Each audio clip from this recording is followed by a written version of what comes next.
The air hung heavy and hot. Ethan wiped sweat from his forehead. The jungle pressed in around him. Vines snaked like pythons, thick and green. Ethan adjusted his backpack. It was filled with maps, tools, and hope. He was searching for something legendary, something nobody believed was real. Ethan was deep in the Amazon rainforest. He had been searching for months. Local tribes spoke of an ancient temple. They said it held a powerful artifact, an artifact that could control time itself. Ethan studied his map once more. It was old and fragile, covered in strange symbols. He believed it held the key to finding the lost temple, the key to unlocking the secrets of time. The jungle teemed with life. Monkeys chattered in the canopy above. In the distance, a jaguar roared. The sound sent shivers down Ethan's spine, but he was determined to find the temple, no matter the cost. Ethan pushed through a wall of vines. He stumbled into a clearing. There, in the heart of the jungle, it stood, the temple, half hidden by vegetation, ancient and imposing. The stones were weathered and cracked, covered in intricate carvings. They depicted strange creatures and forgotten gods. Ethan ran a hand along the cold stone. He felt a thrill of excitement mixed with trepidation. He was the first person to touch this place in centuries. Legends spoke of the temple.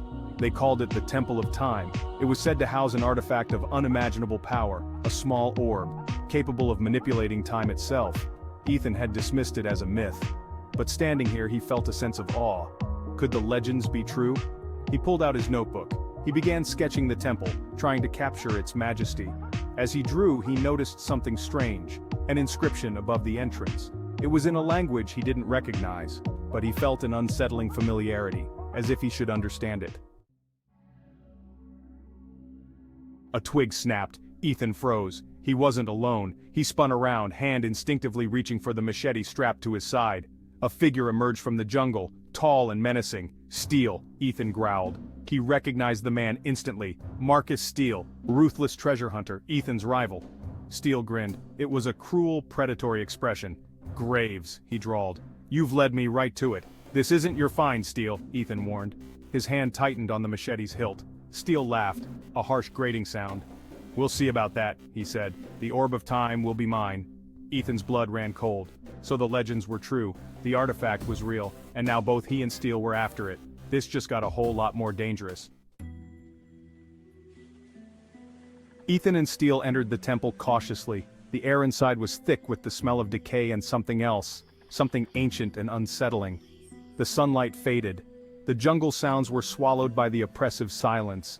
The entrance hall was massive. Pillars stretched upwards, disappearing into the gloom. The walls were covered in more strange carvings, scenes of battles, rituals, and a glowing orb held aloft. Ethan felt a shiver run down his spine.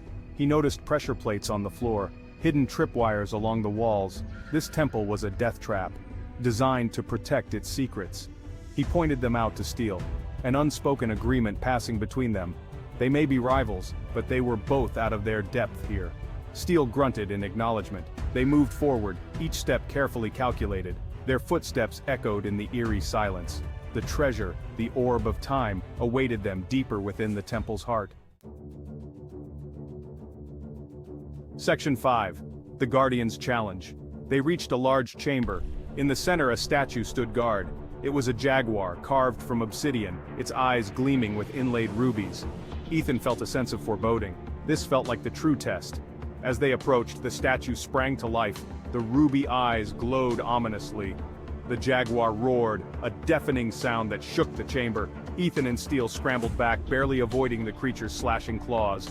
The jaguar moved with surprising speed and agility. It lunged again and again, forcing Ethan and Steele to dodge and weave. They were trapped in a deadly dance with the guardian of the temple.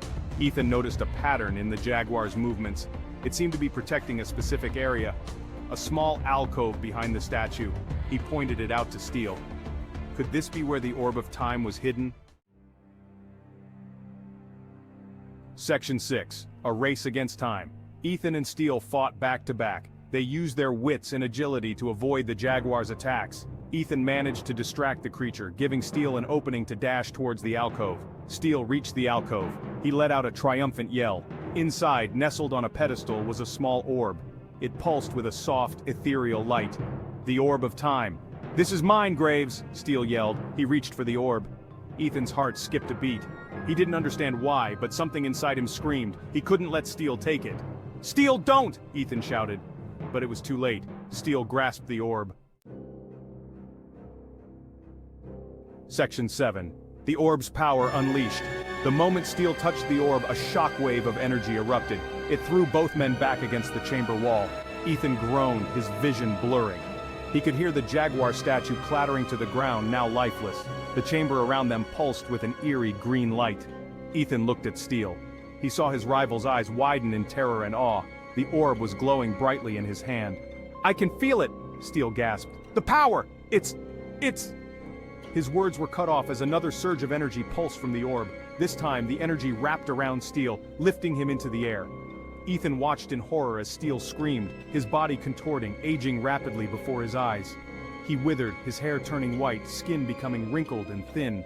The orb pulsed once more, and Steele vanished, leaving behind only a pile of dust and the echo of his final scream. Section 8. A world remade.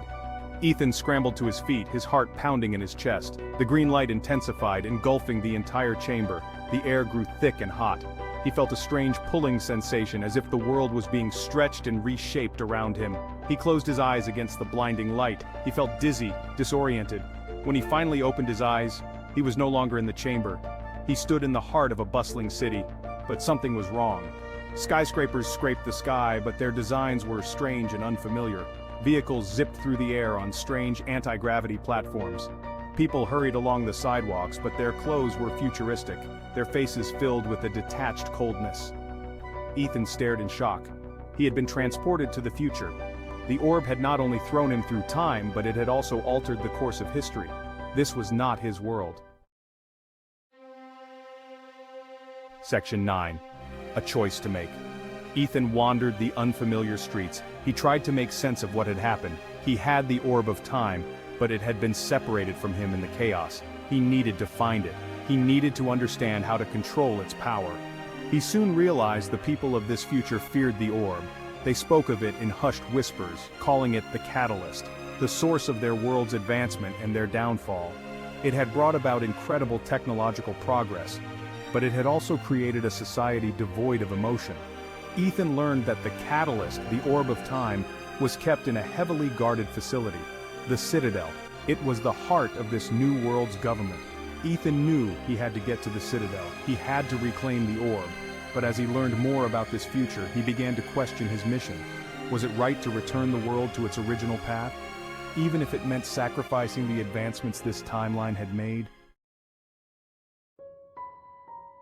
Section 10. The Price of Time. Ethan infiltrated the Citadel. He navigated a labyrinth of security checkpoints and laser grids. He finally reached the vault where the catalyst was kept. It was a spherical chamber, the orb of time floating in the center, pulsating with that familiar green light. He reached for it, but before he could touch it, a voice echoed in the chamber. "So you are the one who brought the catalyst to this timeline." Ethan turned to face the voice. An old woman stood behind him, her eyes were wise and sad. She introduced herself as the curator, the protector of the catalyst. She explained the true cost of the orb's power. Every change it made came at a price. The future he was in was just one of countless possibilities, each with its own triumphs and tragedies. Ethan realized the terrible truth. He was not meant to control time, but to respect its flow. Section 11. The Echo of the Jungle. Ethan returned the orb of time to its pedestal. He felt the familiar pull, the sensation of time bending around him. He closed his eyes, bracing himself for the journey back. He woke up in the clearing outside the temple. The jungle sounds were a symphony of life. The air was thick with the scent of damp earth and blooming flowers. He was back in his own time. He emerged from the jungle a changed man. He had stared into the abyss of time and seen the countless possibilities that lay ahead. He knew now that some secrets were not meant to be unlocked. Some doors were best left closed. Ethan never spoke of what he saw in the future, but the memory of the catalyst, of the price and the power of time, stayed with him always. A reminder that the past, present and future were forever intertwined, and that even the smallest actions could have unforeseen consequences across the vast tapestry of time.